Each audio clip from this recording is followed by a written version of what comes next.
Bueno, muy buenos días.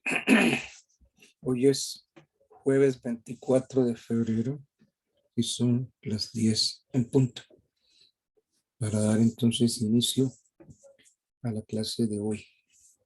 Pero solamente veo a Juliana Salas, no veo a nadie más. Participantes, Juliana Salas. Vamos a ver qué pasa con los demás alumnos. En todo caso, ya iniciamos, son las 10 en punto. Me interesa dejar esa constancia.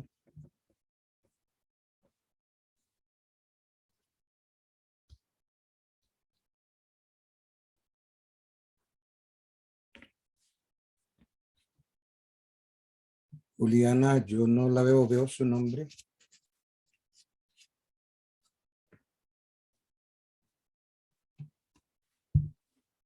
Si me está escuchando, Juliana, solamente veo su nombre, no la veo a usted en pantalla.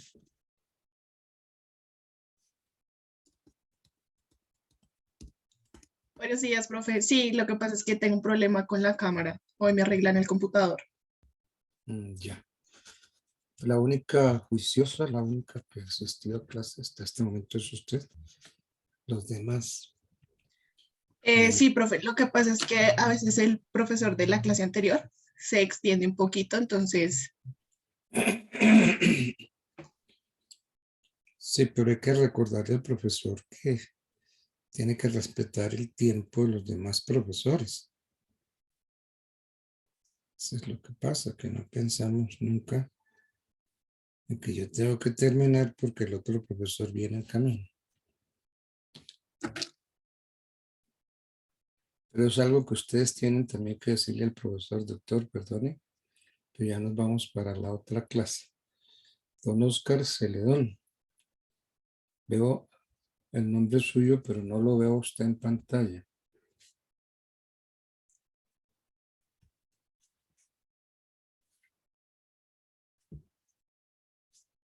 No lo veo en pantalla, Oscar.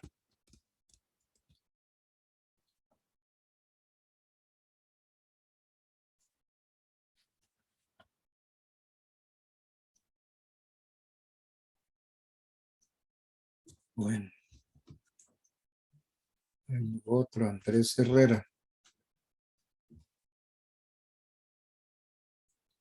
Andrés Herrera, buenos días. ¿Cómo está usted?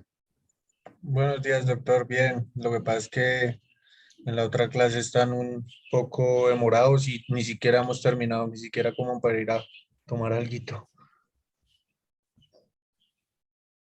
Pero tienen que decirle al profesor que no se puede extralimitar porque le quita el tiempo al otro. Sí, sí, señor, totalmente. Ya es formulárselo el día de mañana. ¿Con qué profesor estaban? El doctor Parrado, no recuerdo en este momento el nombre de él. Germán Germán, Parrado. exacto. Sí, señor.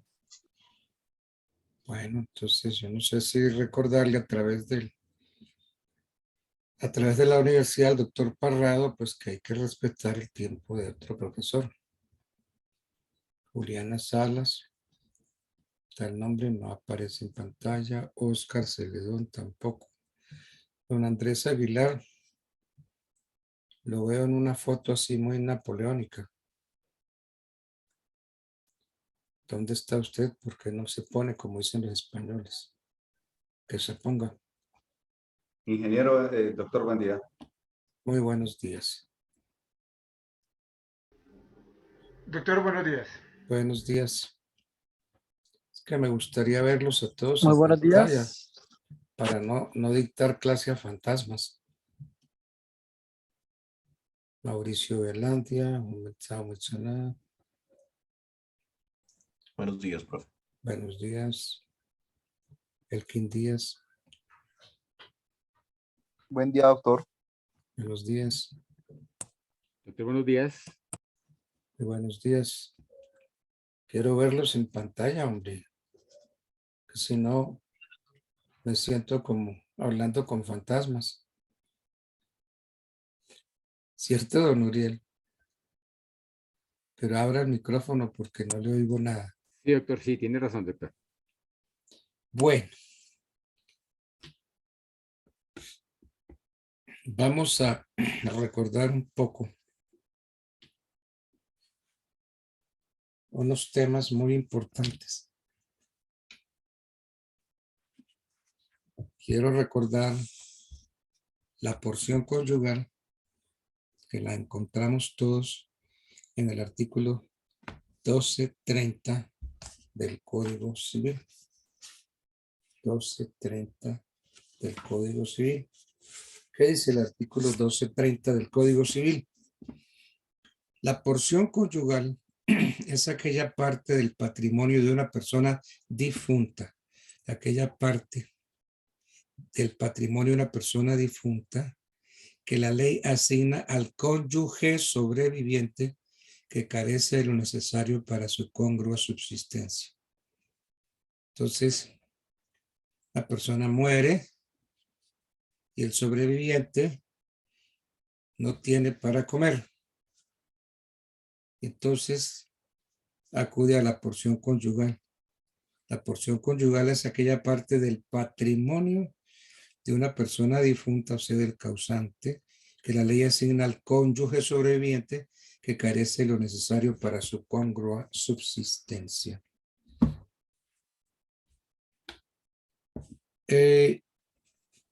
Profesor, Buenos días. buenos días. Profe, mi pregunta es con respecto, ¿eso influye en el patrimonio o no? O sea, es decir, Perdón, como no, hay una sociedad de patrimonio, esa perdón, parte patrimonio. perdone, haga la pregunta otra vez porque ahí no me dejaron oír. Ok, profesor. Mi pregunta es la siguiente. Quería saber si eso hacía también parte de la sociedad patrimonial o son dos cosas por aparte. La porción conyugal se hace parte de la sociedad patrimonial. Sí, señor. ¿Esa es su pregunta? No. Es un auxilio que se le da al cónyuge superstite que no tiene con qué comer. Es un auxilio que está diría yo, desde el tiempo de Justiniano. Entonces, esta porción no se le da al cónyuge como heredero, se le da a quien carece de lo necesario para su propia subsistencia, como quien dice, al cónyuge pobre. Entonces, la porción tiene carácter, por un lado, alimenticio y por otro lado, indemnizatorio. Alimenticio porque es para el pobre, para su congrua subsistencia, pero también es indemnización porque la pobreza del cónyuge no se considera objetivamente, sino puesta en función de la fortuna de su consorte premuerto. Entonces, la definición legal del artículo 1230 exige que la porción sea para el cónyuge que carece de lo necesario para su propia subsistencia, es decir, para el cónyuge pobre. Sin embargo, el cónyuge rico, o sea, el que tiene bienes que le bastan y sobran para su congrua sustentación, pero esos bienes son de menor valor que la porción, tiene entonces derecho al complemento. Entonces miremos los inicios, cómo inicia esto. Esto inicia prácticamente con Justiniano y que se lo concede al cónyuge que no tiene con qué comer. Entonces, Justiniano le llama a eso el cónyuge pobre. cónyuge pobre. Pero Andrés Bello le cambia el nombre porque se habló de la cuarta marital y le cambió a Andrés Bello el nombre porción a porción conyugal.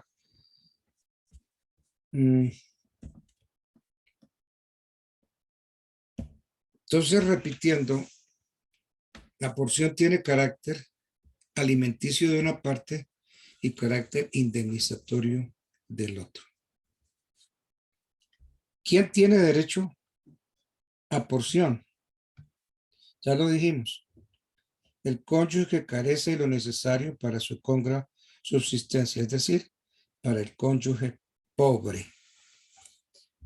Miremos a ver si el 1230 de alguna manera se refiere al cónyuge pobre. El 1230 del Código Civil dice: la porción conyugal es aquella parte del patrimonio de una persona difunta que la ley asigna al cónyuge sobreviviente que carece de lo necesario para su congrua subsistencia, ¿sí? Para el cónyuge pobre. El cónyuge superstite a un divorciado, si no lo fue por culpa suya, goza de esta asignación forzosa. Bueno, pero es que el matrimonio fue católico. Entonces, en el matrimonio católico hay una separación que encuentra uno en el Código de Derecho Canónico como coadjutorum et cohabitationem.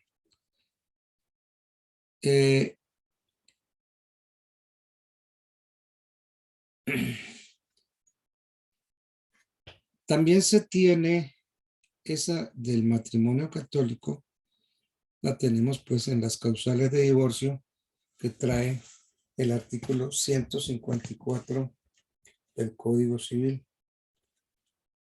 Miremos el 154, que son causales de divorcio.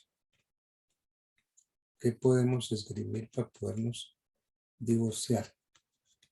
154. Son causales de divorcio las relaciones sexuales extramatrimoniales de uno de los cónyuges, salvo que el demandante las haya consentido, facilitado o perdonado. Segundo, el grave e injustificado incumplimiento por parte de alguno de los cónyuges de los deberes que la ley les impone como tales y como padres. Tercera causal, los ultrajes, el trato cruel, los maltratamientos de obra. Cuarta, la embriaguez habitual de uno de los cónyuges.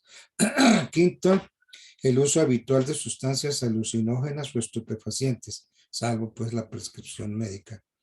Sexto, toda enfermedad o anormalidad grave e incurable física o psíquica de uno de los cónyuges que ponga en peligro la salud mental y física del otro e imposibilite la comunidad matrimonial. Séptima, toda conducta de uno de los cónyuges tendiente a corromper o pervertir al otro o a un descendiente, a personas que están a su cuidado y convivan bajo el mismo techo. Octavo, la separación de cuerpo judicial de hecho que haya perdurado por más de 2 años. Y noveno, el consentimiento de ambos cónyuges manifestado ante juez competente y que reconocido por este mediante sentencia. Yo tengo que decir que esta causal novena, causal de divorcio, no la teníamos. Y entonces, pues resultaba muy difícil conseguir que un juez reconociera una de las causales para que otorgara el divorcio. Porque había, por ejemplo, la primera, las relaciones sexuales extramatrimoniales, había que sacarle los trapitos al sol al otro. El grave injustificado incumplimiento de algunos de los cónyuges de los deberes de la ley que le impone como padre, los ultrajes, el trato cruel, la embriaguez habitual.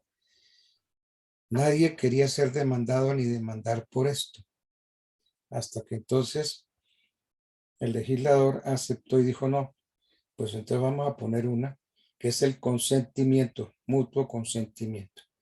Entonces ya las parejas se divorcian y no tienen que acudir a las primeras 8 causales, sino que si se pone de acuerdo, entonces el consentimiento de ambos cónyuges manifestado ante juez competente.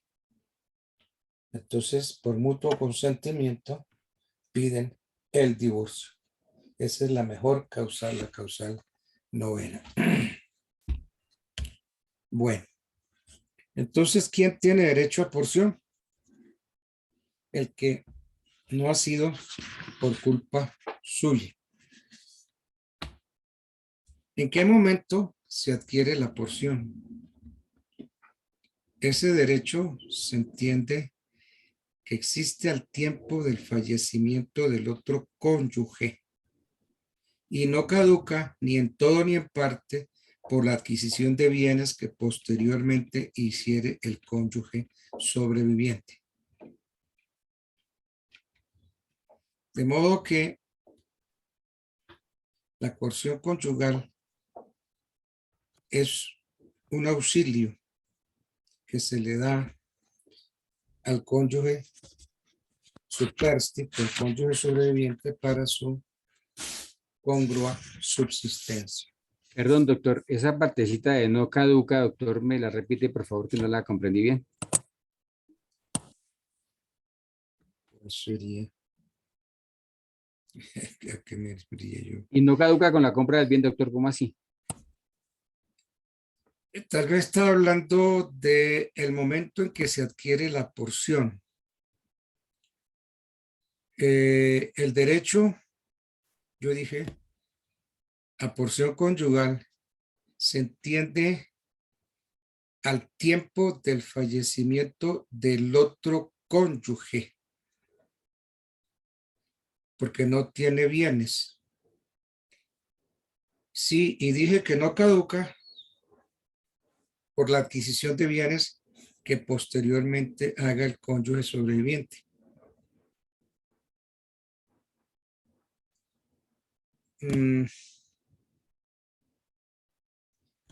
Incluso pensemos que si el cónyuge, por ser rico, al morir el causante, no tuvo derecho a porción, no adquiere, aunque después caiga en la pobreza.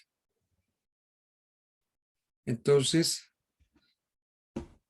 esos son momentos en que se adquiere la porción y luego viene ya cómo se mide la porción conyugal y cómo se paga esa porción conyugal.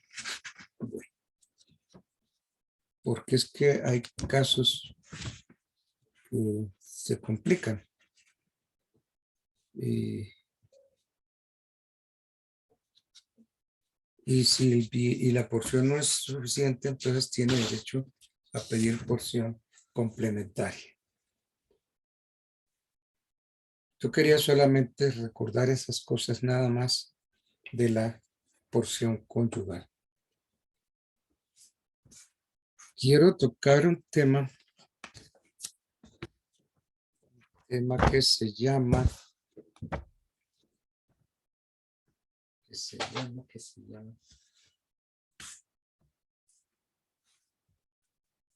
acción de petición de herencia.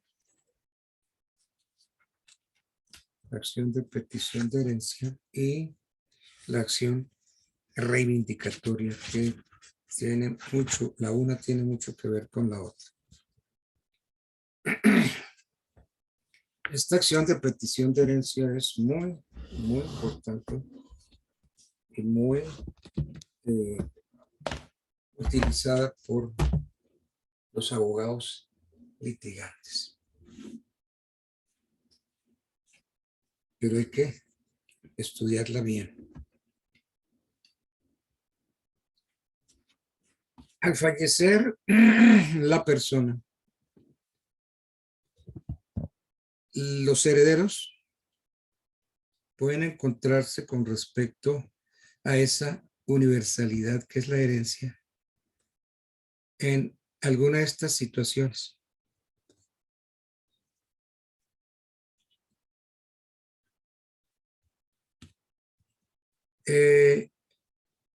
Los herederos pueden encontrarse en presencia de terceros poseedores que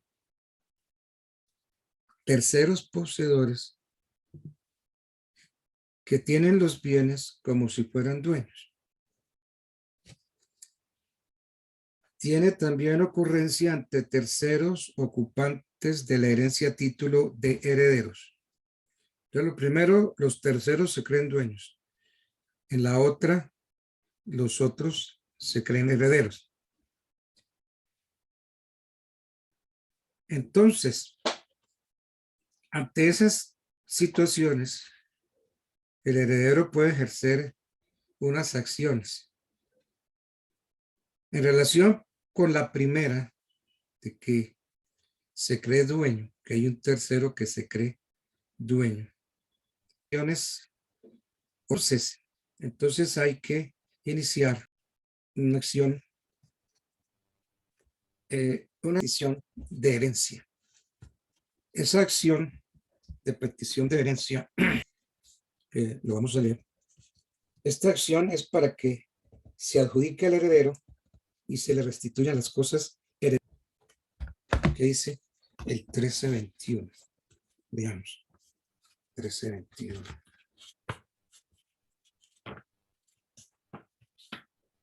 1321.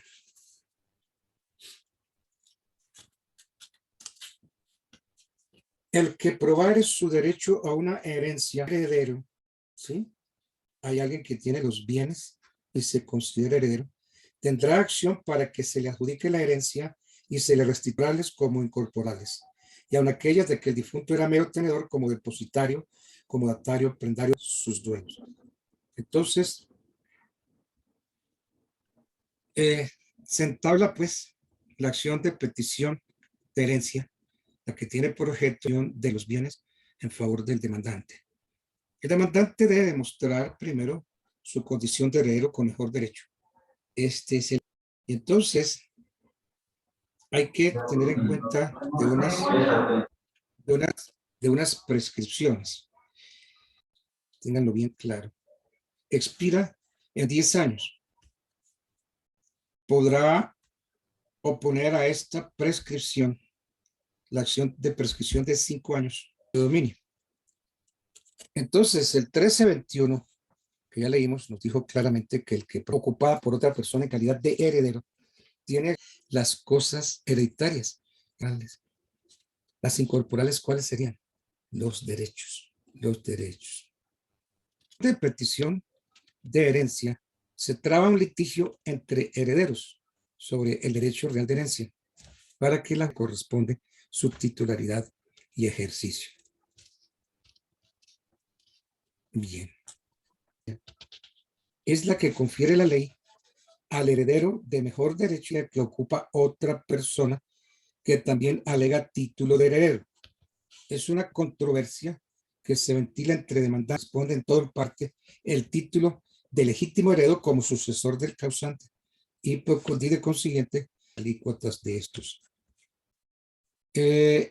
La cuestión de dominio de los bienes en esta acción de petición que estamos viendo es consecuencial y enteramente dependiente de la cuestión principal que se discute sobre cuando un bien se reclama como cosa determinada y singular, alegando no propiamente la calidad de heredero, sino la permuta, la acción nunca sería la de petición de herencia, sino una acción de indicatoria. ¿Aló? Estoy oyendo mal. Luis Ardila. Hay una. Luis Carranza, tienes el micrófono prendido. Estoy muy mal, estoy oyendo muy mal, en forma muy intermitente.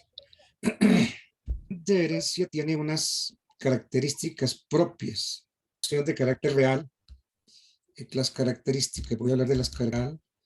Segundo, el actor debe acreditar su carácter de heredero, puede hacerlo con el carácter de heredero. Es una acción universal, indivisible y es patrimonial. Y es una acción de carácter real. Sí, la acción de petición de herencia es real. Por derecho real, ¿cuál es el de herencia? ¿Y qué es derecho real? Recordemos, el derecho real es el que se tiene sobre una cosa. Y recordemos cuáles son los derechos reales. Los derechos reales que conocemos nosotros, el dominio, el de herencia, usufructo, servidumbres activas, prenda e hipoteca. Esos son los derechos reales, sin consideración a determinada persona. Es decir, el poder jurídico que tenemos sobre unas cosas. Y derechos son el dominio, la herencia, el usufructo, el uso, habitación, servidumbres activas, prendas e hipotecas. Su frase final, o sea, el 665, nos dice: de estos derechos nacen las acciones reales. Pido por el legislador que el derecho de herencia es un derecho real, y como de esta especie de derecho nacen las acciones reales, y es indiscutible que el derecho de herencia parte. ¿Sí me la entendieron? ¿O lo volvemos a explicar? Oigo voces. Sí, doctor, sería bueno un poquito de explicación más, doctor.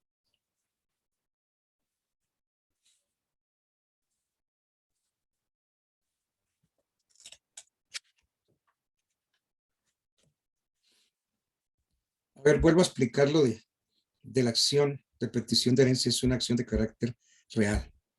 Es una acción de carácter real, por cuanto su objeto es hacer valer herencia. El derecho real es el que se tiene sobre una cosa, 565, derecho real, el que tenemos sobre una cosa sin consideración a determinada persona. Y entonces en el Código Civil serían derechos reales el de dominio, el de herencia, usufructo, uso, habitación, servidumbre activa y los de prenda e hipoteca. Nos dice de que de estos derechos nacen las acciones reales. Entonces, por el legislador, que el derecho de herencia es un derecho real, y como también dice que de estos derechos, que el derecho de herencia participa en la naturaleza de los derechos reales. De otra parte, la sucesión, ¿dónde está eso? Artículo 673 del Código, si mal no estoy. ¿Cuáles son los modos de adquirir? 673. 673. Los modos de adquirir el dominio son la tradición, la sucesión por causa de muerte y la prescripción. Entonces, la sucesión por causa de muerte es un modo de adquirir el dominio, y este es un derecho. Qué pena, doctor, este es un discúlpeme. derecho Venga, real. don Luis, hágame un favor, ¿será que nos puede Oye, colaborar apagando el micrófono? Oye, esto no. Estoy oyendo todo muy intermitente. ¿Cuál es la pregunta? No, doctor, era yo que simplemente le estaba solicitando a un compañero que apague el micrófono. Eso era todo. Es que nosotros tampoco escuchábamos Porque bien, por eso. si el que está hablando Luis Carranza, Luis, oiga, no lo oigo bien, eso es horrible. Estábamos diciendo, es un derecho real. ¿Por qué? Porque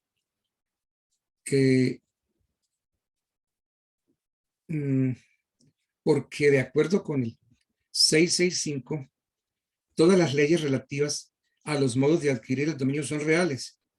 ¿Por qué? Porque versan directamente sobre las cosas. Consiguiente, las leyes sobre transmisión de los bienes por causa de muerte son también leyes reales. Y entonces, conforme también nacen las acciones reales. Y entonces, la acción que se ejercita para hacer efectivo el derecho de herencia es, por tanto, real. De otra parte, siendo el derecho real de herencia, entonces queda caracterizada la ejecución. Entonces, de los derechos reales nacen las acciones reales. Acción de petición de herencia y la acción reivindicatoria que venimos analizando, desconocer. Ambas son reales, como cuáles, como los derechos de herencia y el derecho de nulidad, por cuanto una y otra persiguen como último fin la restitución de los bienes al verdadero titular. El bien individualizado se reintegra al patrimonio de su herencia se restituye a poder del heredero representado por el conjunto de bienes heredados, el que demuestre que tiene mejor título. ¿Qué diferencias habría entre la acción de petición de herencia y la acción reivindicatoria? La herencia se origina en el derecho real de dominio, en cambio, el de petición de herencia en el derecho real de herencia. Entonces, volvamos otra vez, acción reivindicatoria, entre la acción reivindicatoria y la acción de petición. Repito, primera, la reivindicación se origina en el derecho real de dominio y la de petición de herencia en el derecho real de herencia. Segunda diferencia, la acción reivindicatoria tiene por objeto una cosa singular, es decir, una cosa particular, cierta. La acción reivindicatoria tiene por objeto una cosa particular, cierta, determinada. En cambio, la de petición tiene por objeto una cosa universal. ¿Cuál? El patrimonio herencial. Esa es la cosa universal. Otra diferencia. La acción reivindicatoria la tiene el verdadero dueño contra el que posee la cosa singular que no es suya. La acción reivindicatoria la tiene el verdadero dueño contra el que posee la cosa singular que no es suya. La de petición la tiene el legítimo heredero contra el heredero putativo. La acción reivindicatoria da origen a un juicio en el que se discute la calidad de propietario. En la acción de petición se discute la calidad de heredero. En la acción reivindicatoria se discute la calidad de propietario. Y en la acción de petición de herencia se discute la calidad de heredero.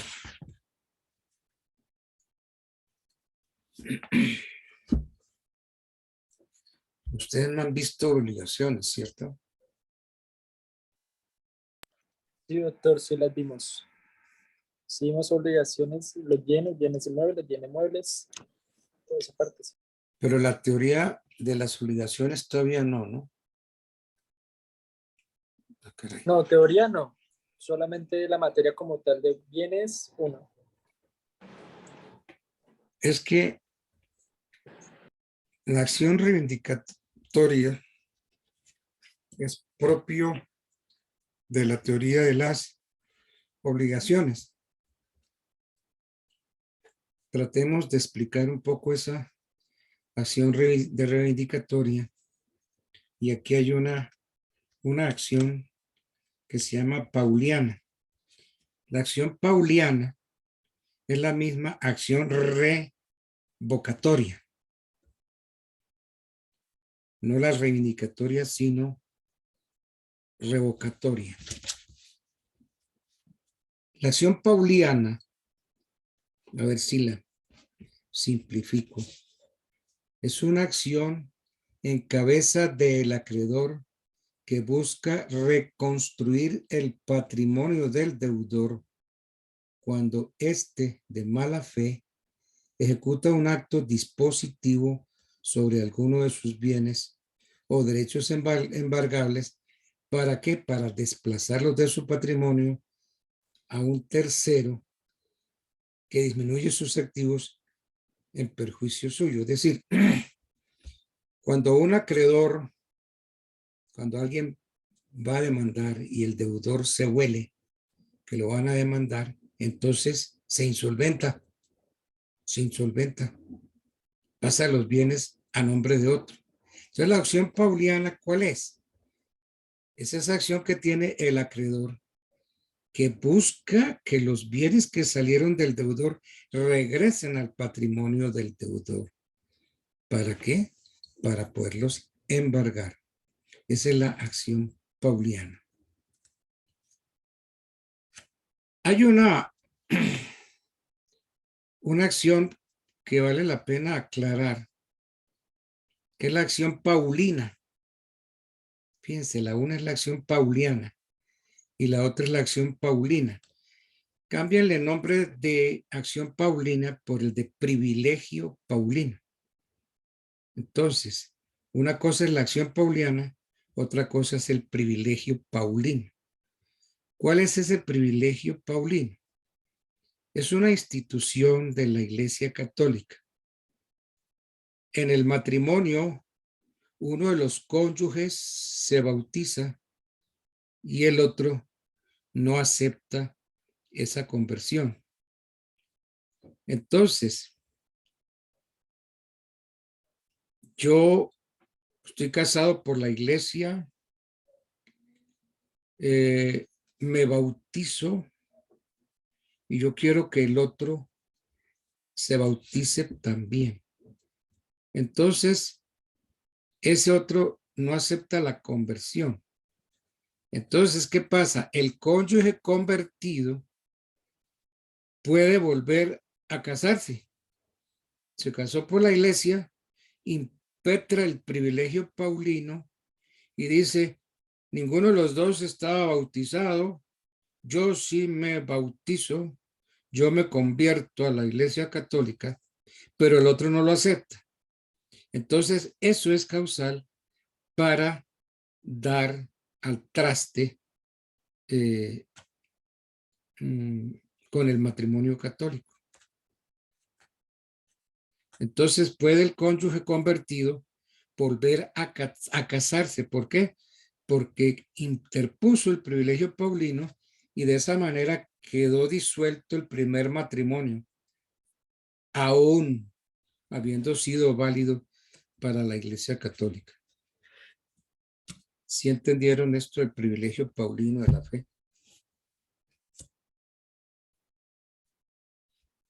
Doctor, pues a mí me quedaron dudas ahí, porque entendí que dos personas se van a casar y una se convierte y la otra no, pero sin embargo se casan, pero posteriormente el convertido impetra la acción paulina, ¿sí? Sí. Y se puede anular ese matrimonio aún así haya sido celebrado y legalizado. Entonces esa parte como que no Sí, la entiendo bien, sí, doctor. sí, es un privilegio, eso es propio de la Iglesia Católica. Se casan los dos, pero los dos se casaron por la Iglesia Católica, pero en verdad que los dos no son muy católicos, que digamos. Entonces, para entrar a la Iglesia Católica, hay que hacerlo a través del bautismo. Entonces, yo le pido a mi esposa que se bautice como yo me voy a bautizar. Entonces, yo me bautizo y entonces ingreso a la Iglesia Católica, pero mi esposa no lo acepta, no se bautiza. Entonces, ¿qué puedo hacer yo convertido? Yo que me bauticé, yo puedo perfectamente solicitar la anulación de ese primer matrimonio. Entonces, yo cónyuge convertido puedo volver a casarme. ¿Por qué? Porque interpuse el privilegio paulino de la fe y entonces de esa manera quedó disuelto el primer matrimonio y me pueden volver a casar por lo católico. ¿Sí lo entendimos? Doctor, una pregunta ahí en torno a eso. Teniendo presente que esa es una figura del derecho canónico y se disuelve el matrimonio católico religioso, ¿ese genera efectos civiles? Porque bueno, se libera del matrimonio religioso, pero los efectos civiles del matrimonio los seguiría arrastrando o los disuelve. Sí, todo lo relativo al matrimonio católico y a las causales de disolución fueron tratadas en el concordato que celebró la Iglesia con la Santa Sede. En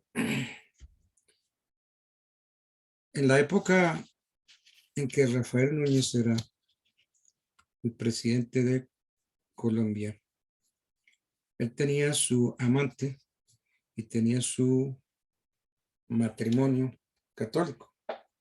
Entonces él llamó a los curas y le dijo, yo necesito que me anulen mi matrimonio católico.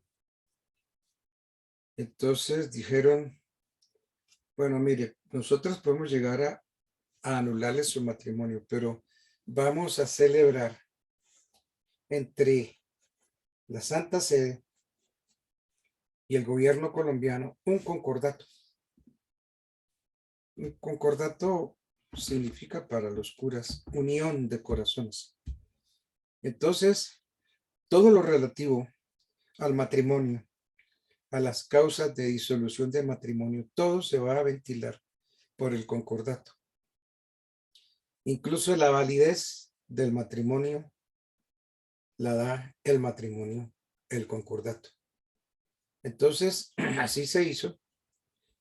Entonces le anularon el matrimonio católico y el gobierno celebró, no con la iglesia, porque en ese momento no estaba organizada la iglesia, sino con la Santa Sede. Entonces celebró un convenio. Ese convenio, los políticos colombianos lo llevaron al Congreso y lo volvieron una ley. Entonces, esa es la ley aprobatoria del concordato.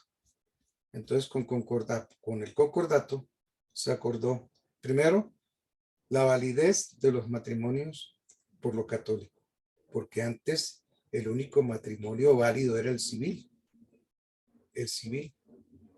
Entonces, con el concordato, la iglesia dijo, no, de ahora en adelante, el matrimonio católico produce plenos efectos civiles. Entonces se celebró con el concordato, se hizo concordato. Entonces así le anularon el matrimonio al uno y la iglesia creó o celebró con el Estado colombiano un concordato, un tratado. Eso es lo que es el concordato. Que es un mal tratado porque los tratados deben firmarlos los jefes de Estado. Y aquí el concordato no se firmó entre dos jefes de Estado, porque es que el Estado Vaticano para esa época no había sido reconocido como Estado. Era un jefe de la Iglesia Católica, pero no existía el Estado Vaticano.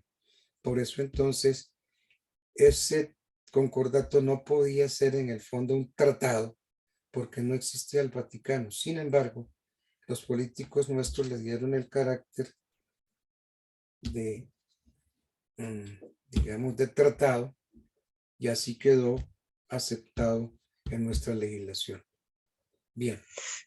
Doctor, una pregunta aquí es que me creó una duda, y es, no sé si estoy equivocado, que en la Constitución del 91 dejó sin efectos el concordato. No sé si estoy equivocado, bueno, repito, o usted me ayuda a aclararla. No, más bien usted ayúdeme porque yo no recuerdo en nuestra Constitución algo parecido.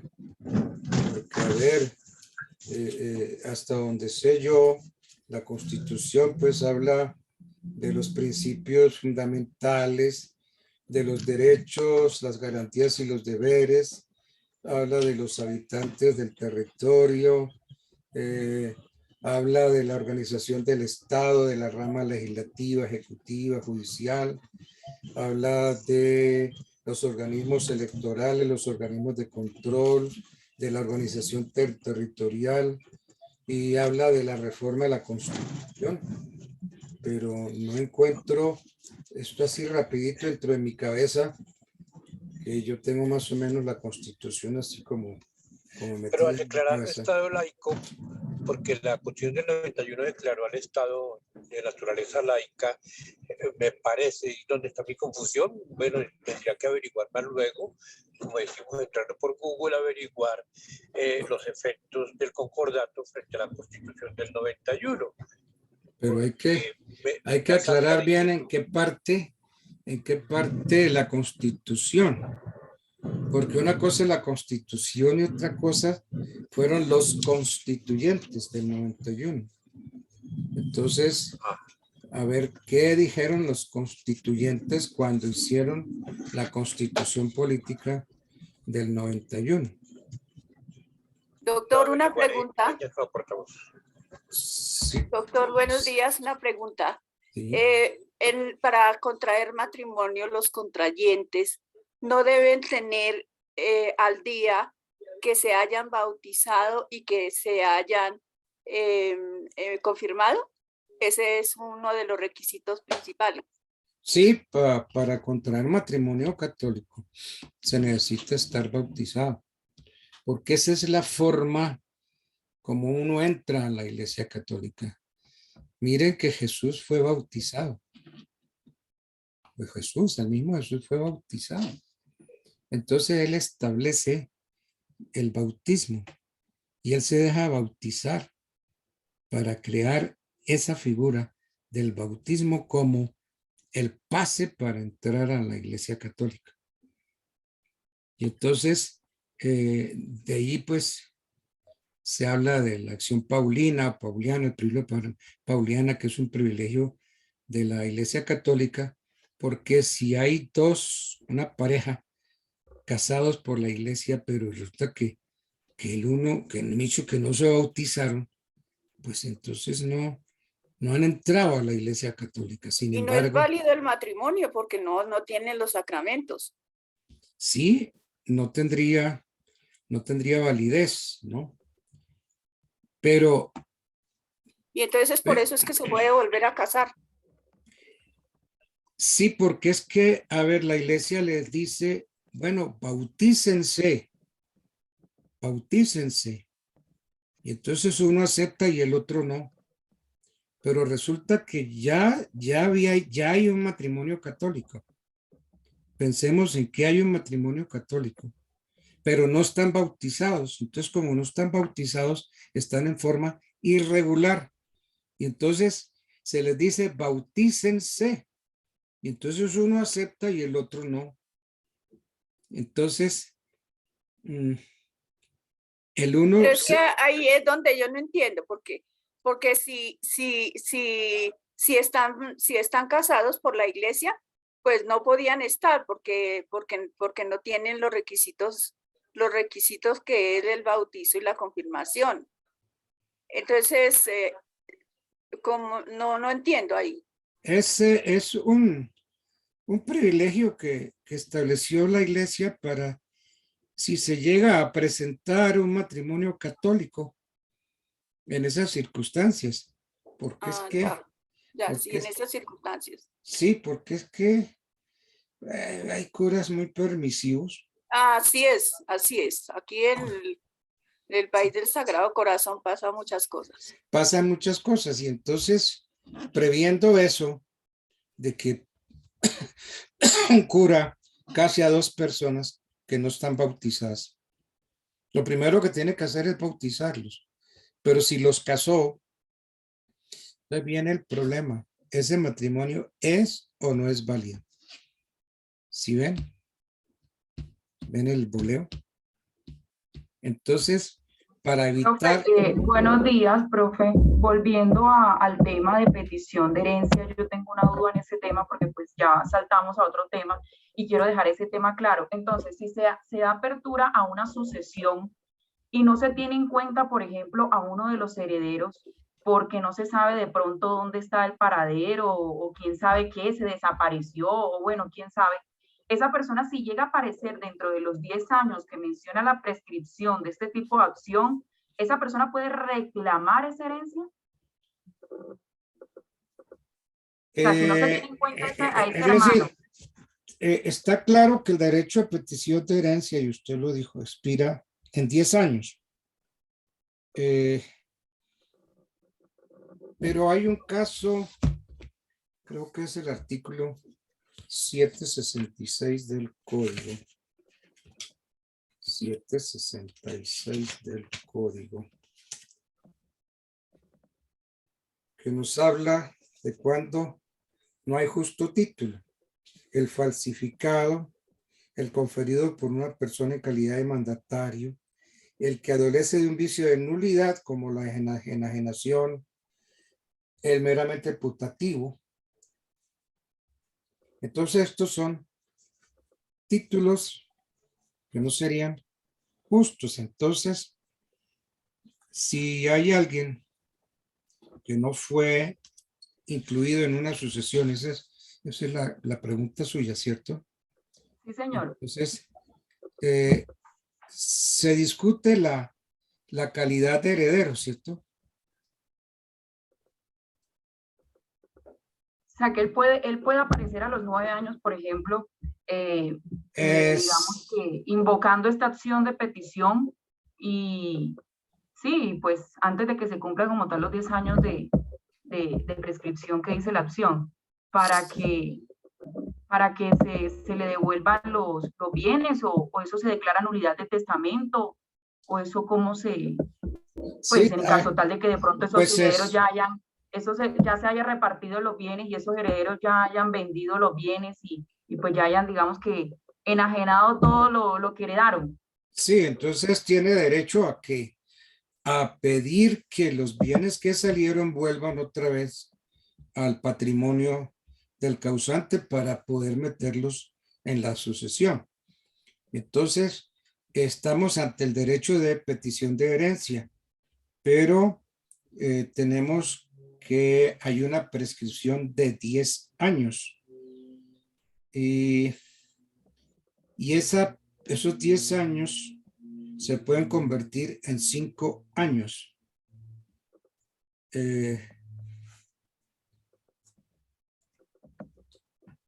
A ver, los derechos, aclaremos esto un poquito más. Los derechos respecto a las cosas de la herencia prescriben por prescripción extintiva para quien no los reclama. ¿Sí? Repito, los derechos respecto a las cosas de la herencia prescriben por prescripción extintiva para quien no los reclama y por prescripción adquisitiva para quien adquiere el derecho dominio. Y entonces la acción de petición prescribe en 10 años. Entonces, en caso del heredero putativo, que es ese a quien por decreto judicial se le da la posesión, ese decreto judicial le sirve como justo título. Y entonces se convierte la posesión en posesión regular, porque tiene la posesión y el justo título. Y entonces para adquirir por prescripción adquisitiva, solo es necesario que transcurran 5 años. ¿Por qué? Porque ya la posesión se vuelve regular.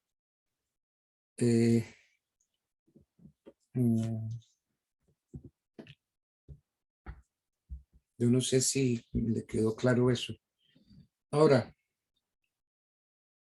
acordémonos que no se puede reclamar una herencia después de 30 años ni después de 20, porque si llega a los 10 años, prescribe el derecho. Y entonces el heredero que tenga el bien reclamado va a alegar la prescripción frustrando las pretensiones del reclamante. Entonces,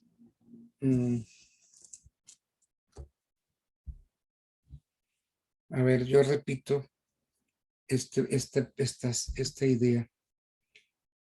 Yo dije que los derechos respecto a las cosas de la herencia prescriben por prescripción extintiva para quien no lo reclamó. Si no lo reclamó, le prescriben. Y con prescripción adquisitiva para quien adquiere el derecho de dominio. Pero la acción de petición es lo que hay que tener en cuenta. Prescribe en 10 años.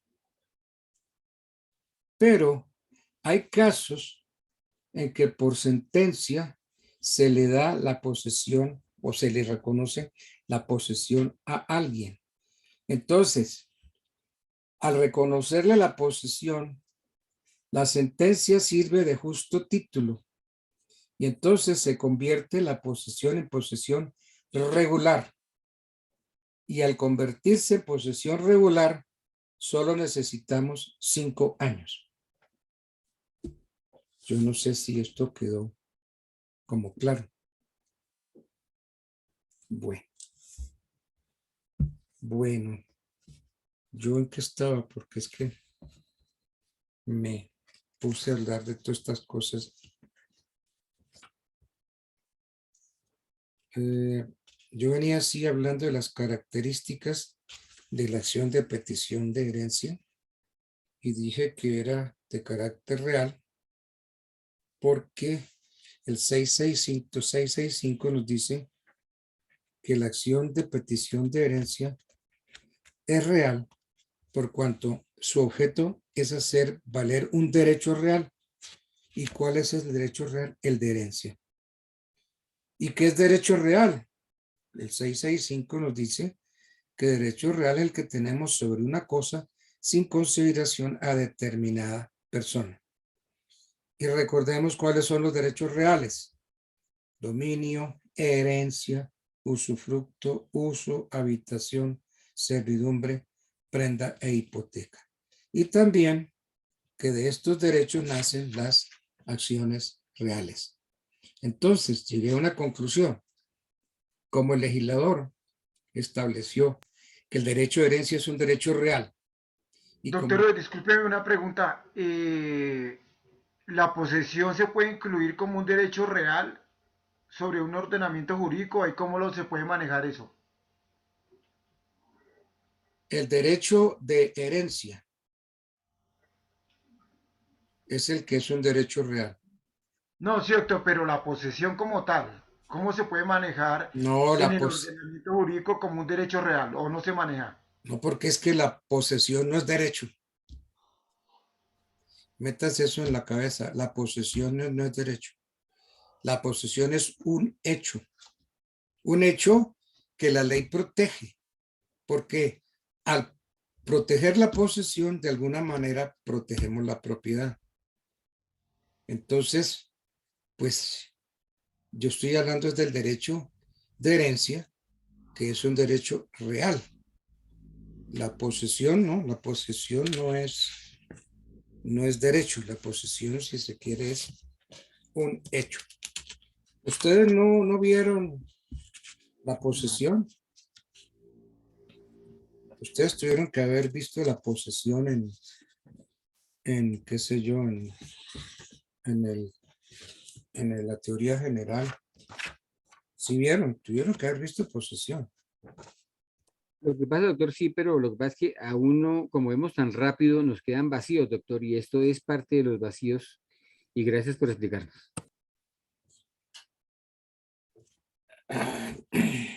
Tendríamos que meternos ahora a analizar lo que se llama la posesión efectiva de la herencia.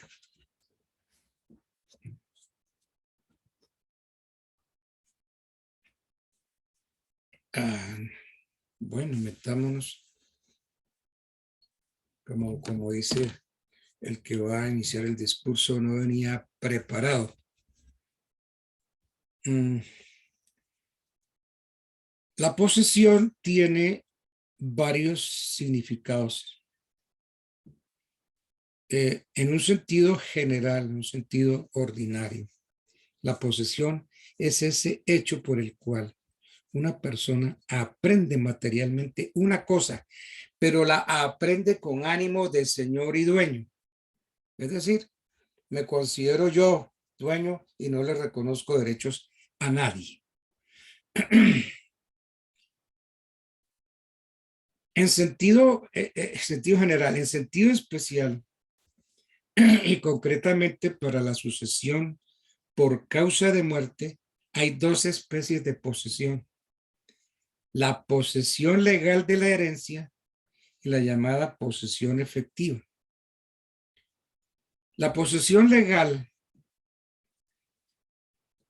¿cómo lo explico? La posesión legal equivale al derecho que se radica en cabeza del heredero.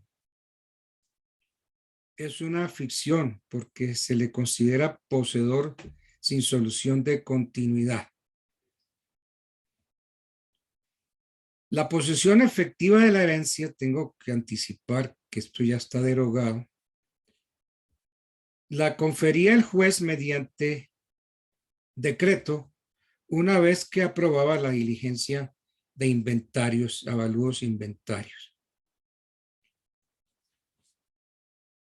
Pero vamos a mirar y a tratar de explicar la posesión ordinaria, la posesión legal de la herencia. Vamos a tratar de explicar esas dos figuras. Porque la posesión es efectiva de la herencia quedó derogada. Entonces una cosa es la posesión legal y otra es la posesión efectiva de la herencia. Bueno, expliquemos de la posesión ordinaria. ¿Qué artículo es, profe? Yo diría que es el 762. Vamos a hablar de la posesión ordinaria. Entonces, la posesión en su sentido general, conforme, como le dije al artículo 762 del Código Civil, ¿qué es? Es la tenencia de una cosa determinada con el ánimo de señor o dueño. Y ahí hay una presunción que trae el 762. El poseedor es reputado dueño, mientras otra persona no justifique serlo. Entonces, aquí la primera observación que hay que hacerle es a la redacción del artículo 762. Ahí hay una impropiedad jurídica, porque dice la posesión es la tenencia. Y resulta que una cosa es posesión y otra cosa es tenencia. En la posesión, yo tengo la cosa y no reconozco derechos a nadie. En la tenencia, yo tengo la cosa, pero reconozco derechos a otro. Me explico. Si yo pago arriendo, yo tengo la mera tenencia, yo no soy poseedor. Y no soy poseedor, ¿por qué? Porque estoy reconociendo el derecho que tiene el dueño de la casa. El dueño de la casa fue el que me la arrendó. Él tiene la posesión y yo tengo la mera tenencia. Entonces, una cosa es posesión y otra cosa es mera tenencia. En la posesión no reconozco derechos a nadie. En cambio, en la tenencia sí reconozco derecho de dominio. El arrendatario, por ejemplo, el arrendatario no será nunca poseedor. Nunca. ¿Por qué? Porque está reconociendo un dueño. Tan lo reconoce que firmó un contrato de arrendamiento. Tan reconoce que el dueño fue el que le dijo hagamos el contrato y el dueño fue el que le entregó la casa. Entonces ahí hay mera tenencia. Entonces, esa definición del 762 adolece realmente de una impropiedad jurídica por cuanto de su redacción se desprende que la posesión es una simple tenencia cuando es más que tenencia. La posesión y la tenencia, que es lo que yo estoy tratando de explicar, son instituciones esencialmente distintas, porque la primera responde a la aprehensión material de la cosa por el poseedor, quien no reconoce dominio ajeno. Yo soy poseedor y no le reconozco dominio a nadie. Mientras que en la tenencia, aunque participa también el concepto de aprehensión material, este reconoce dominio o posesión ajena.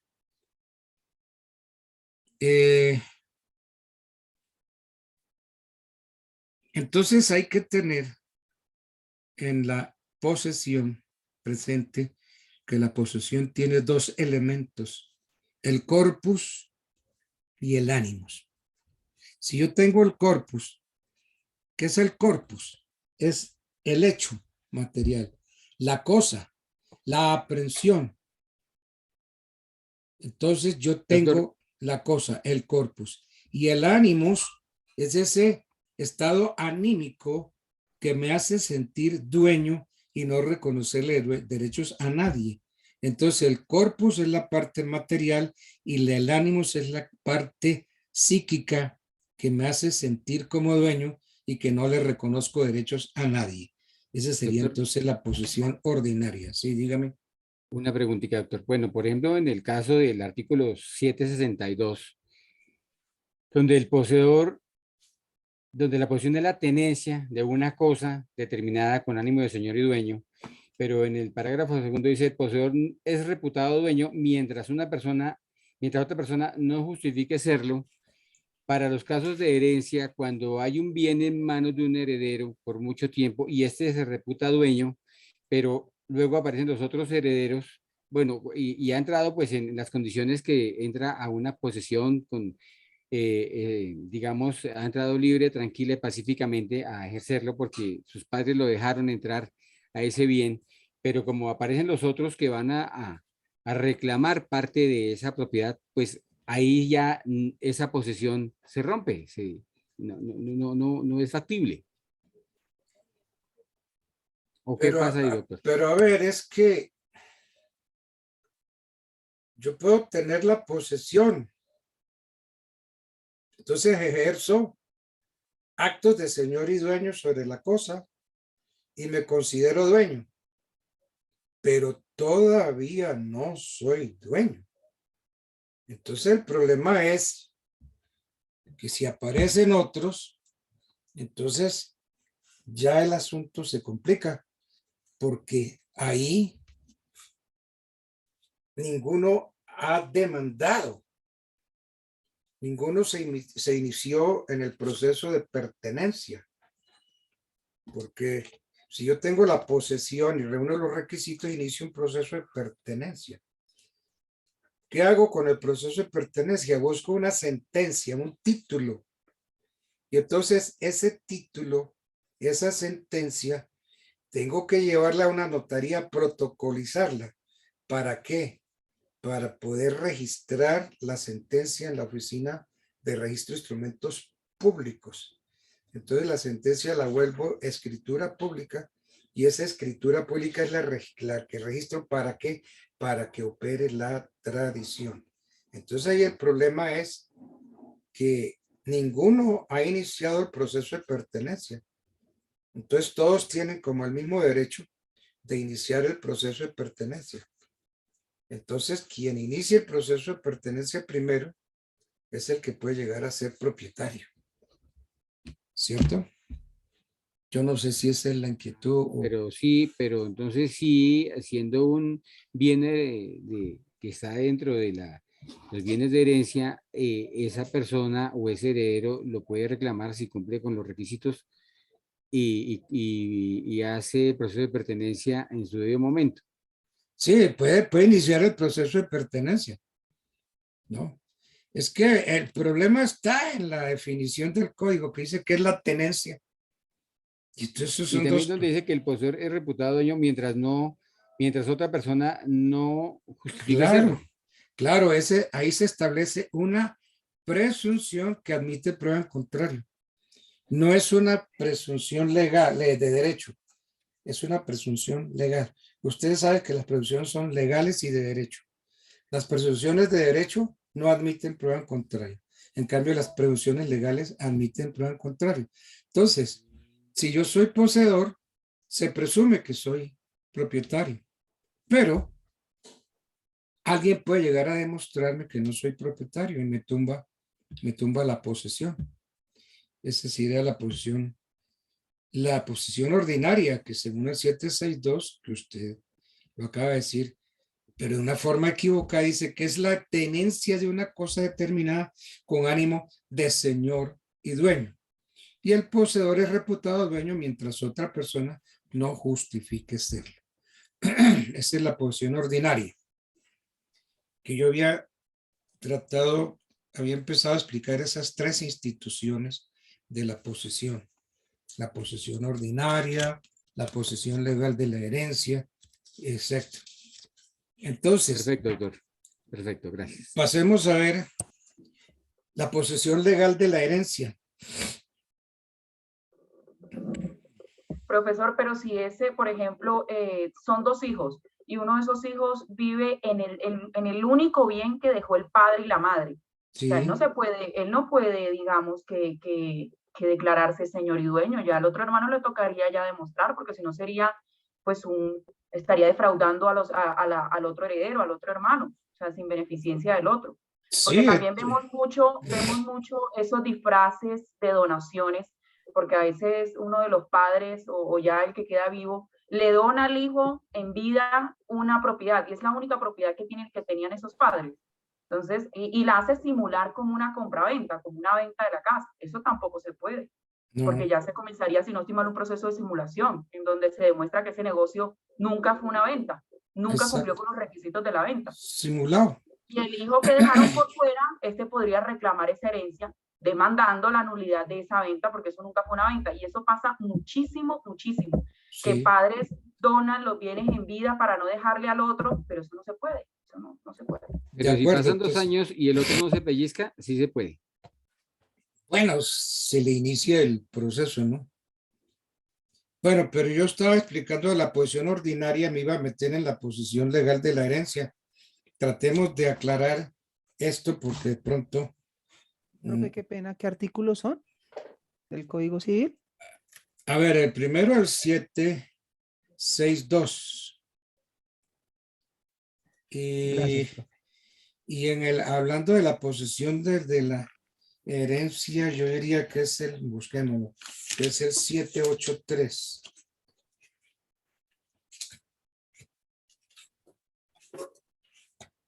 El 783. Gracias, profe. La posesión de la herencia se adquiere desde el momento en que es deferida, aunque el heredero lo ignore. ¿Sí? Entonces la posesión de la herencia se adquiere del momento en que es deferida. Bueno.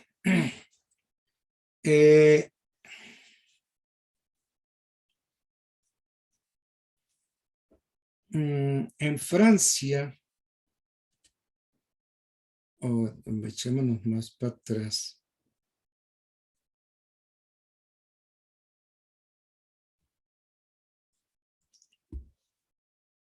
Vámonos con Andrés Bello. Es que hay una nota explicativa de Andrés Bello sobre un artículo concreto, el 869, que presentó en su proyecto de código del año de 1853. Ese artículo 869 del proyecto del año 53, me atrevería a decir que corresponde a nuestro artículo 783 del código. Y el principio adoptado, el principio que adoptó Bello, es el principio del derecho francés, que en el proyecto se le llama inédito. En Francia,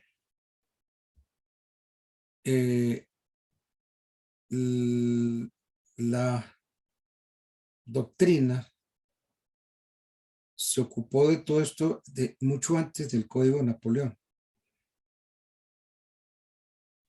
Y entonces utilizaron los franceses un término, saisine. La palabra saisine que se usa en derecho francés es una palabra de origen alemán que significa posesión. Entonces, hablar en derecho francés de herederos que tienen en su favor la saisine significa que a esos herederos pertenece el poder de entrar en posesión de la herencia de pleno derecho y desde la muerte misma, desde el momento mismo de la muerte del causante. Entonces, con esta explicación es fácil entender el sistema sobre la posesión de la herencia consagrado en nuestro código. ¿Cuál es? Que el heredero entra en posesión de su derecho desde el momento de la muerte del causante, de pleno derecho. Entonces, hay una ficción que habla de la posesión legal. Entonces, la posesión legal es una ficción del derecho según la cual la posesión ordinaria ejercida por el causante sobre los bienes integrantes de su patrimonio, continúa siéndolo por sus herederos. Como que el causante se transmite o se proyecta en los herederos.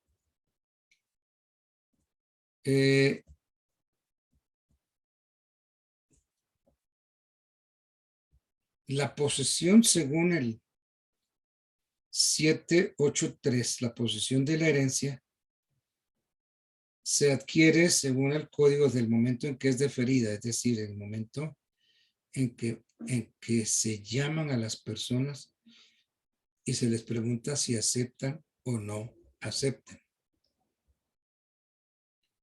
Entonces basta con la calidad de heredero para ser poseedor legal de la herencia. Porque es que muchas veces el heredero ignora el fallecimiento del causante o muchas veces no puede aprender material los bienes sucesorales, pero no por ello hay que decir que deja de ser poseedor legal de la herencia. Entonces, si acudimos al 757 del código, 757 del código, dice, en el momento de deferirse la herencia, la posesión de ella se confiere por ministerio de la ley al heredero. Entonces,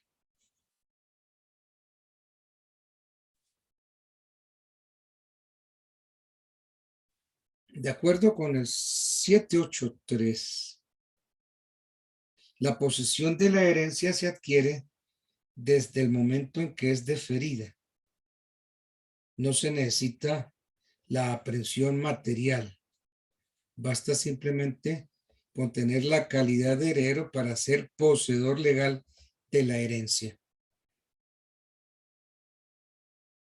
Y según el 757, en el momento de deferirse la herencia, la posesión se le confiere por ministerio de la ley al heredero. Entonces, según el 757, en el momento de deferirse la herencia, su posesión se confiere por ministerio de la ley al heredero. Pero esta posesión legal no lo habilita para disponer en manera alguna de, por ejemplo, de un inmueble. Entonces, por consiguiente, si un heredero vende un inmueble, entonces hay venta de cosa ajena, según lo dispuesto en dos artículos, el 779 y el 1401 del Código Civil.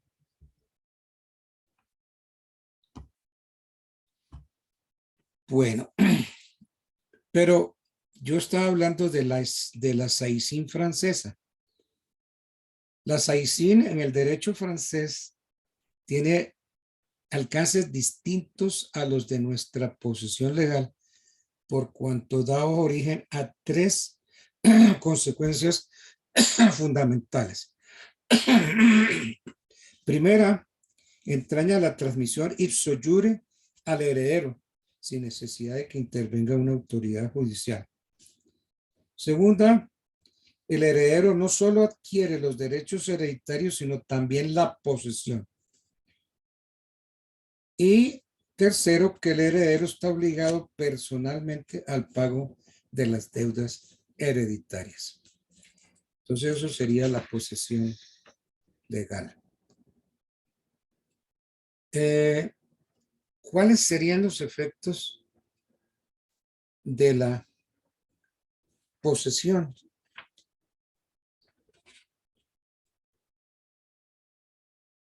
Bueno.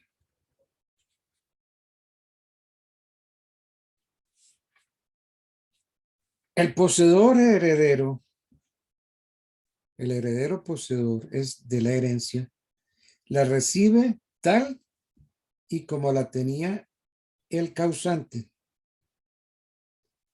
lo faculta para disponer de su derecho real de herencia por acto entre vivos. Y entonces hay que pensar en el paso siguiente, si la acepta o la repudia. Ese sería el paso más importante. Hay una posesión efectiva de la herencia que esa ya quedó derogada.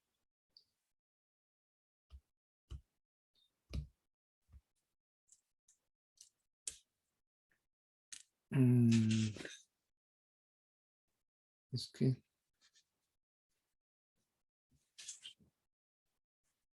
posesión efectiva de la herencia. Miren, ¿por qué digo yo que quedó derogada? ¿Por qué?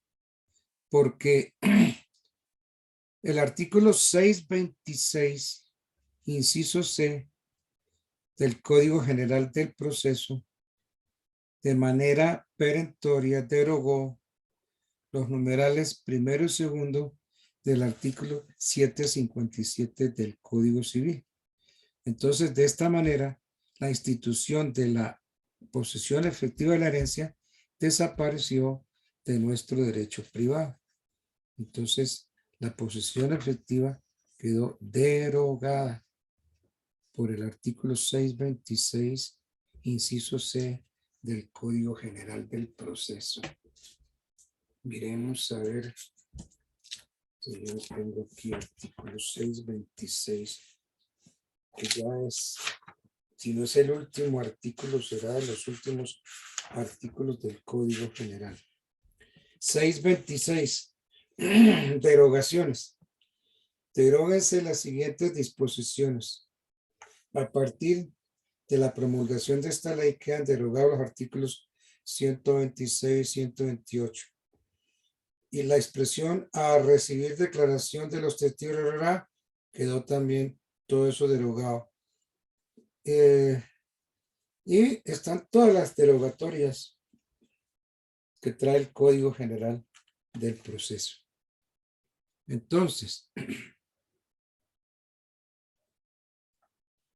artículo 626, inciso C. La posesión legal, la posesión efectiva, por medio del inciso C del artículo 626 del Código General del Proceso, se derogó la posesión efectiva. Entonces aquí está. A partir de la entrada en vigencia de esta ley en los términos del numeral sexto del artículo 627, queda derogado el Código de Procedimientos Civiles pedido por los decretos tales. Y trae todas las derogaciones, que son un montón. Entonces, la posesión efectiva quedó derogada por el inciso C del artículo 626 del Código General del Proceso. Bueno. ¿Qué otro tema tenía yo para tratarles hoy? Doctor, perdón, pero ¿qué podemos entender por posesión efectiva? Como, digamos, la sucesión le da el derecho de la propiedad y la posesión al heredero, ¿sí? De la titularidad de la posesión al heredero, una vez surtida el proceso. Doctor, la posesión efectiva es que él vaya y se haga poseedor y haga uso del bien, o puede, o solamente por la norma ya tiene la posesión efectiva.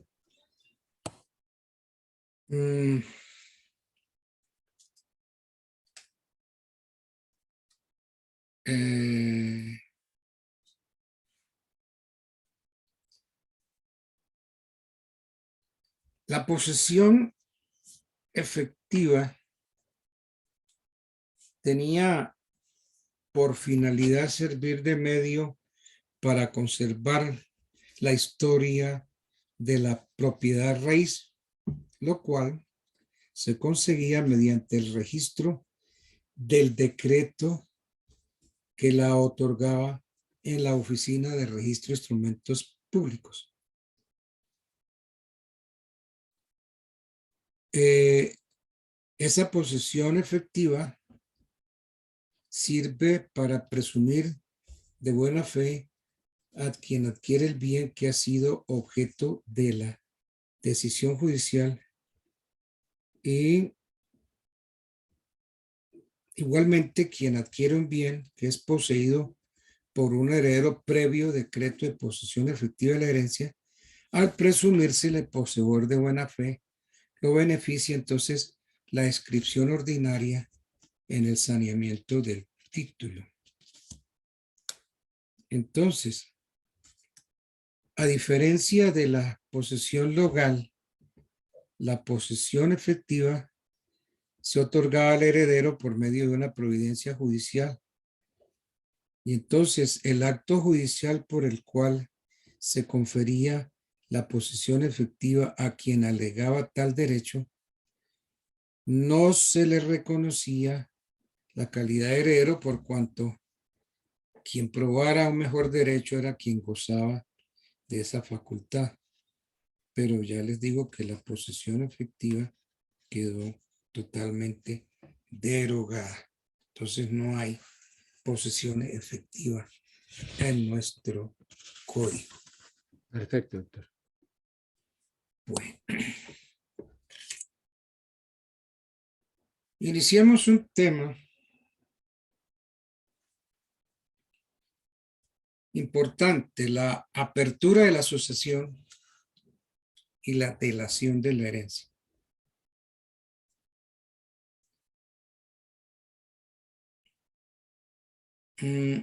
Por apertura de la sucesión, según un tratadista cuyo libro tengo acá, Hernando Carrizosa Pardo. A ver, yo lo muestro aquí: sucesiones y donaciones de Hernando Carrizosa Pardo. Según este autor, por apertura de la sucesión, hemos de entender el hecho que marca la transmisión de un patrimonio por causa de muerte. El hecho que marca la transmisión de un patrimonio por causa de muerte. Eso según Carrizosa. Un magistrado de nuestra corte, Pedro Lafón Pianeta. Para Lafón es el hecho jurídico que origina la relación jurídica que va a permitir la transmisión del patrimonio del causante a sus herederos. Entonces, ambos hablan de hecho jurídico, Carrizosa y Pedro Lafón. Y si cogemos autores chilenos como Somarriba Undurraga, también dice que es el hecho. Dice Somarriba, dice, el hecho que habilita a los herederos para tomar posesión de los bienes hereditarios y se los transmite en propiedad. Entonces, se me quedaba, el más grande de los juristas chilenos, don Luis Claro Solar. Miren, yo voy a tomar un libro de Luis Claro Solar.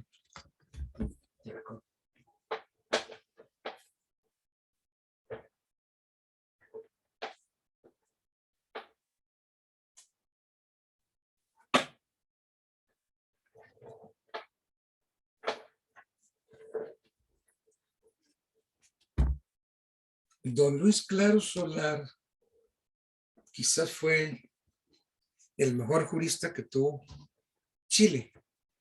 Y él sacó unas obras que se titulan Explicaciones de Derecho Civil Chileno y comparado por Luis Claro Solar. Miren, yo les muestro aquí el libro.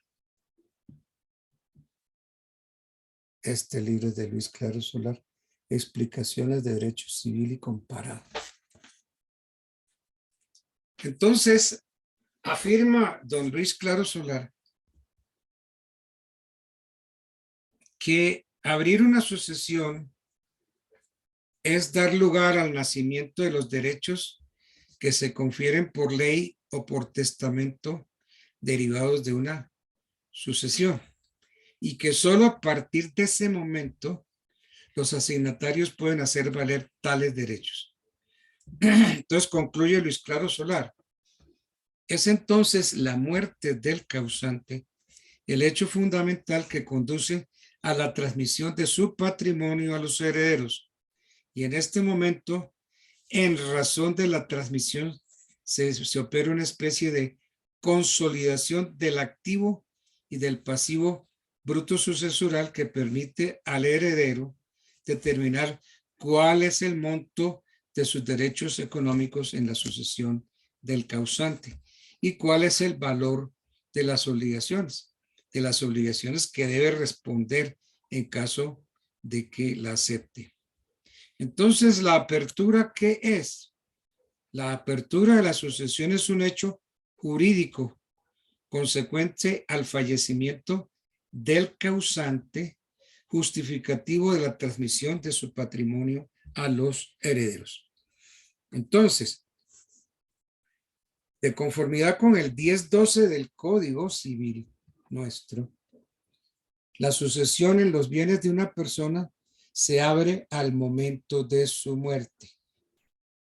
La sucesión en los bienes de una persona se abre al momento de su muerte en su último domicilio, salvo algunos casos. Entonces, la sucesión en los bienes de una persona se abre. Entonces, apertura de la sucesión es el momento de la muerte. Tan pronto muere el causante, ya podemos hablar de la apertura de la sucesión. Ahora, una cosa es la apertura y otra es el proceso de sucesión. Entonces, repito, según el 10.12, la sucesión en los bienes de una persona se abre al momento de su muerte en su último domicilio.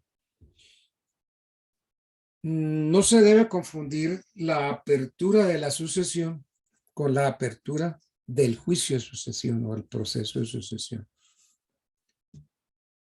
La apertura de la sucesión, lo primero, la apertura de la sucesión es un hecho subsiguiente a la muerte que ocurre por ministerio de la ley. Entonces, repito, hay que hacer claridad. No debemos confundir la apertura de la sucesión con la apertura del proceso de sucesión, porque la apertura de la sucesión es un hecho subsiguiente a la muerte y esto ocurre por ministerio de la ley. En cambio, la apertura del juicio del proceso de sucesión es un acto jurídico de carácter procesal que sucede a instancia de parte interesada, es decir, cuando alguien demanda, cuando alguien presenta la demanda. Entonces, según el artículo 102 del Código, que encuentra su complementación en el numeral G de los artículos 22 y 23 del Código General del Proceso, es competente para conocer del proceso de sucesión el juez de familia del domicilio del causante. Repito entonces, ¿quién conoce el proceso de sucesión? El juez de familia del domicilio del causante. Y el domicilio no es otra cosa que la residencia de una persona acompañada real o presuntivamente del ánimo de permanecer en ella. Eso nos lo enseñaron cuando estábamos en kinder. El domicilio no es otra cosa que la residencia de una persona acompañada real o presuntivamente del ánimo de permanecer en ella. La residencia, porque una cosa es domicilio y otra cosa es residencia. Domicilio, Bogotá. ¿Y dónde reside usted? Ah, yo resido en Suba. Ah, eso son dos cosas distintas, ¿cierto? Domicilio, Bogotá. Pero mi residencia, ¿dónde la tengo? En Suba. Entonces, el domicilio no es otra cosa que la residencia de una persona acompañada real o presuntivamente del ánimo de permanecer en ella. Y la residencia hace las veces de domicilio cuando las personas no tengan domicilio en otro lugar. Entonces, por eso es que podemos decir, yo tengo mi domicilio y residencia en Suba. Sí, porque vivo en Suba. Pero entonces la residencia hace las veces de domicilio porque yo no tengo ningún otro domicilio en ninguna otra parte. Bueno. Entonces, esta es la apertura de la sucesión. ¿Qué consecuencias trae la apertura de la sucesión? Podemos extraer las siguientes consecuencias. La apertura de la sucesión implica un hecho jurídico que ocasiona la transmisión del patrimonio del causante a sus causahabientes. Ello quiere decir que los herederos se hacen responsables tanto del activo sucesoral como del pasivo.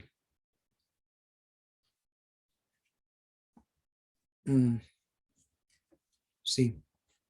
Quiere decir que los herederos, salvo caso especial de repudiación de la herencia, los herederos se hacen responsables tanto del activo como del pasivo. Claro que podemos aceptar una sucesión con beneficio de inventario, porque yo recibo una sucesión a título universal, es decir, me comprometo, recibo y pago toda la deuda. Recibo todos los bienes y pago toda la deuda. Pero también puedo recibir la herencia con beneficio de inventario. ¿Qué es eso? Que si recibo 20, hasta 20 pago.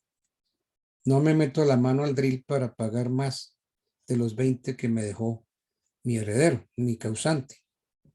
Entonces, si el causante deja 20, hasta 20 pago con beneficio de inventario.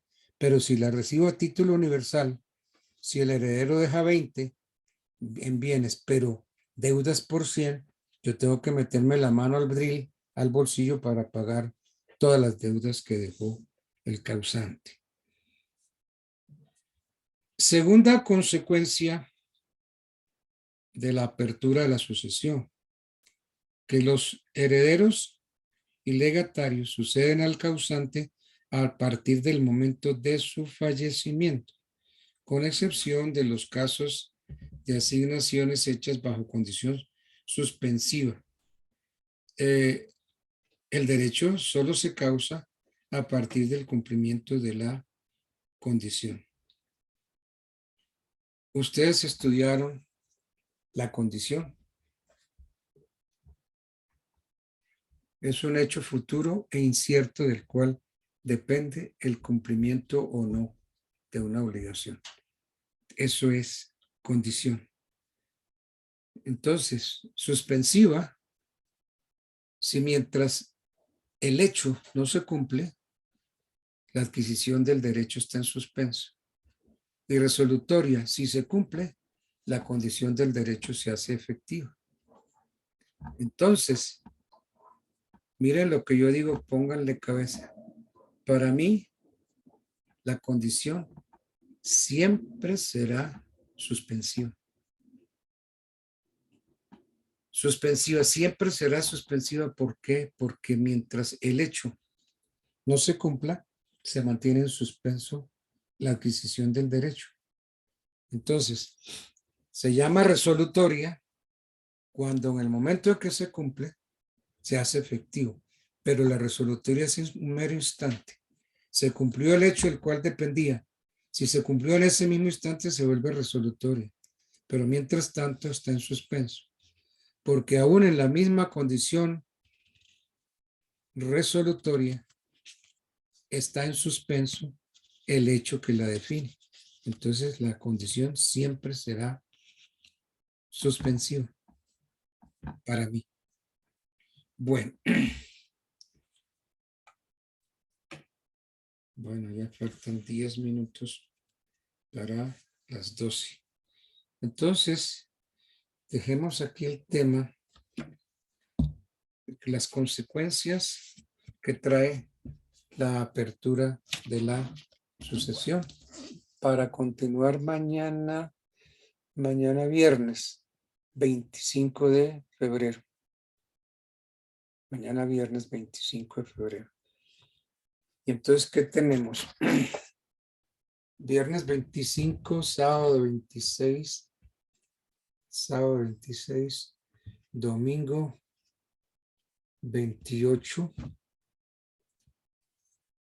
domingo 27, lunes 28.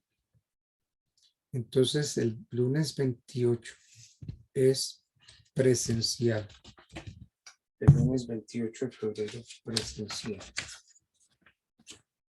Y ya no tenemos sino un solo día en que hay que ir a la universidad, que sería el lunes 28, porque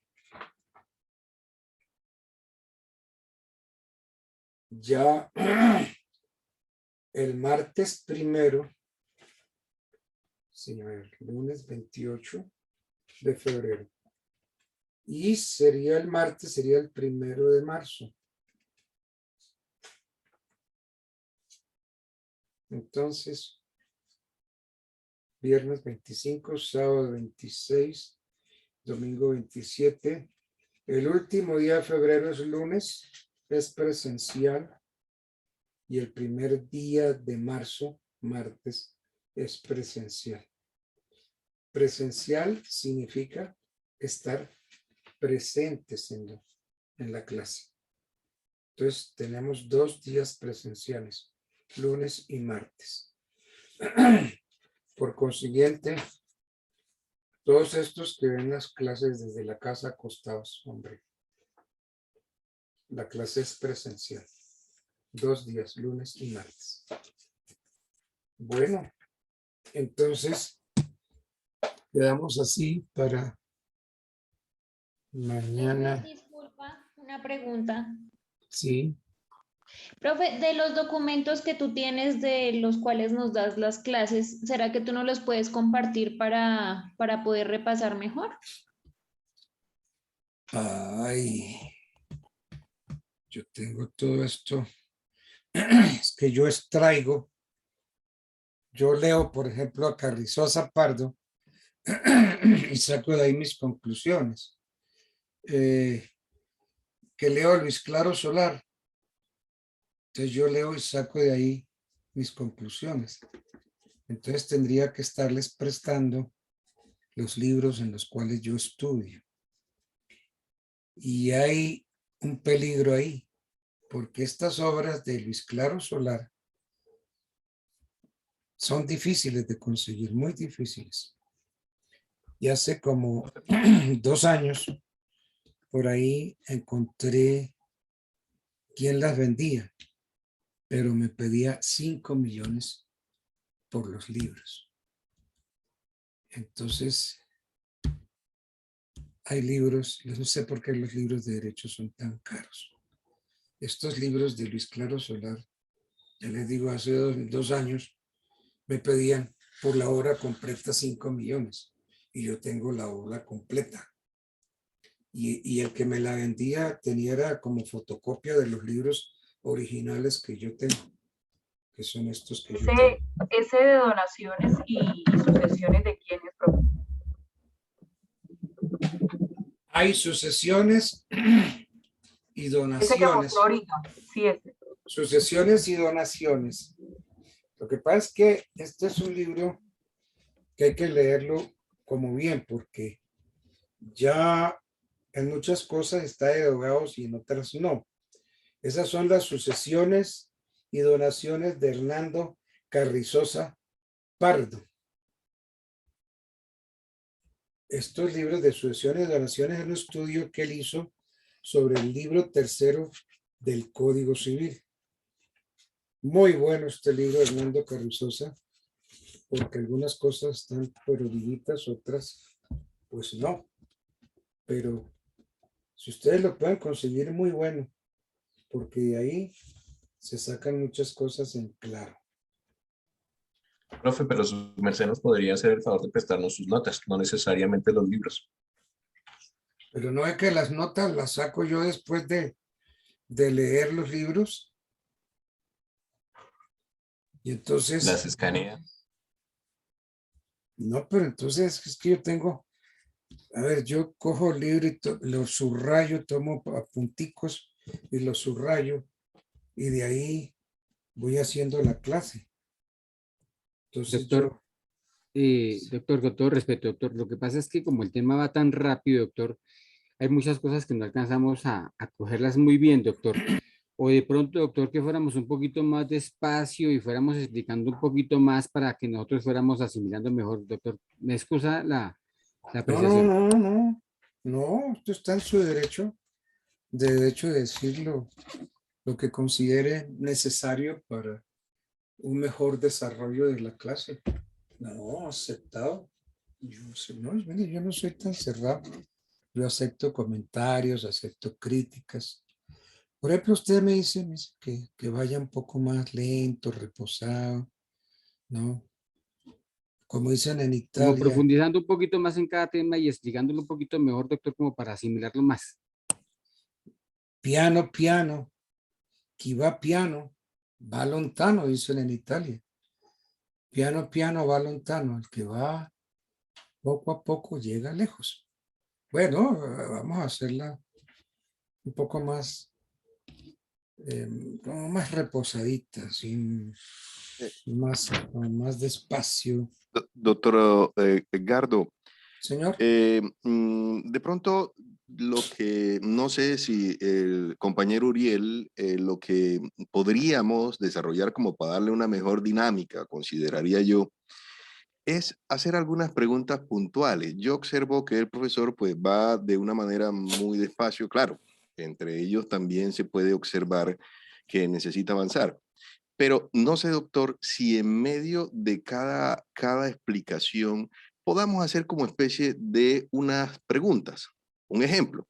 Sí. Usted nos explicaba ahorita de la petición de herencia, o mejor dicho, de la apertura. De la apertura. De la sucesión, sí. De la sucesión. Claro, podríamos, yo ahorita que lo escuchaba, me causaba una inquietud y era la siguiente. Era, ¿cuál sería la diferencia, con suma certeza, ni más faltaba que usted nos las pueda dar, entre esa apertura y esa solicitud o petición de herencia como tal? Lo que podría yo entender es que la apertura pues se da, claro, cuando existe ya el fallecimiento de esa persona, ¿ok?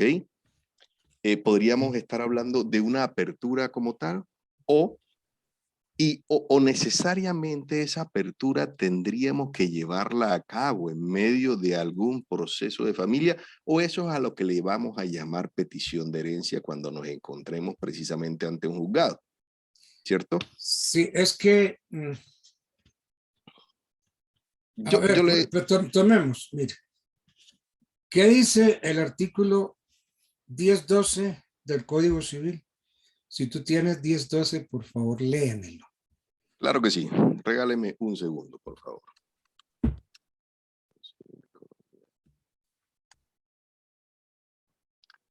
El artículo 10.12 me dijo, ¿cierto? Sí, sí, parece a mí. Perfecto.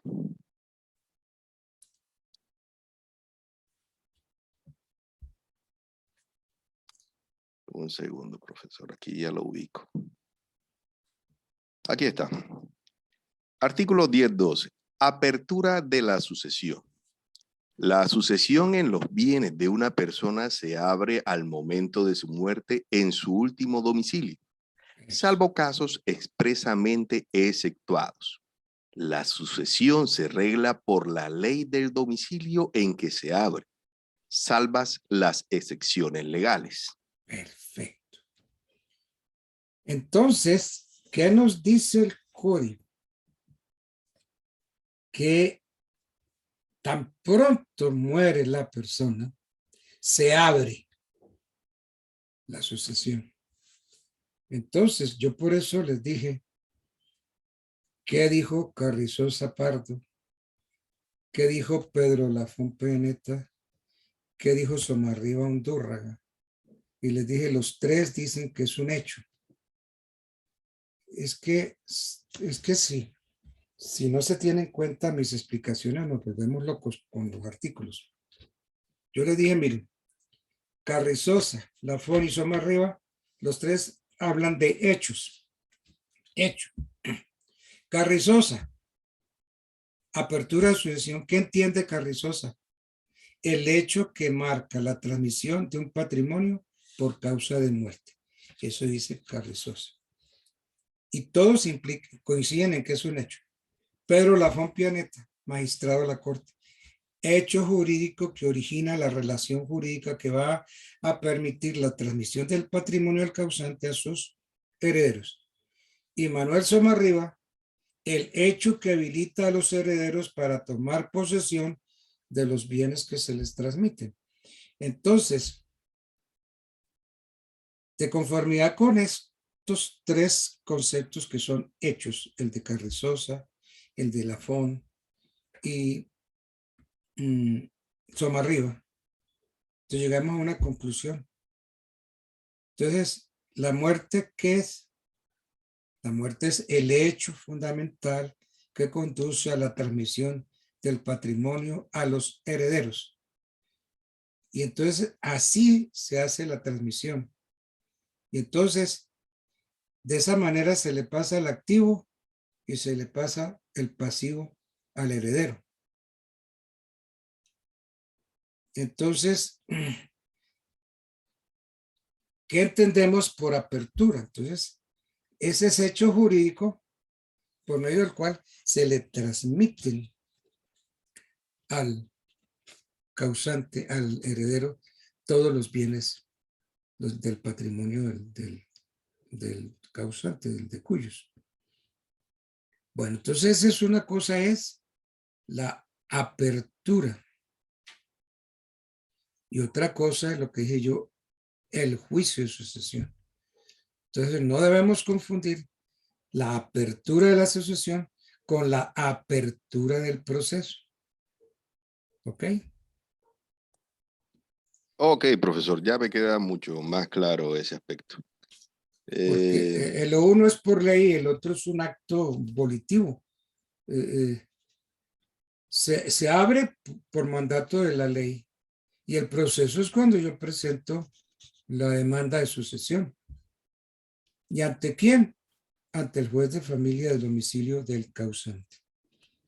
Yéndonos un poco a ese tema procesal, profesor, en algunos municipios no encontramos jueces de familia, pero podemos encontrar jueces promiscuos que también podrían conocer de dichas causas. Sí, porque cuando no hay un juez de familia que es el especializado, entonces el juez promiscuo entra a funcionar con algunas cosas de familia, por eso es promiscuo, porque trata de muchas cosas. Trata de civil, trata de penal, trata de laboral, ¿cierto? Entonces, el juez de familia va a ser reemplazado por el juez promiscuo. Pero yo entiendo más o menos la inquietud y pues hay que ir poco a poco.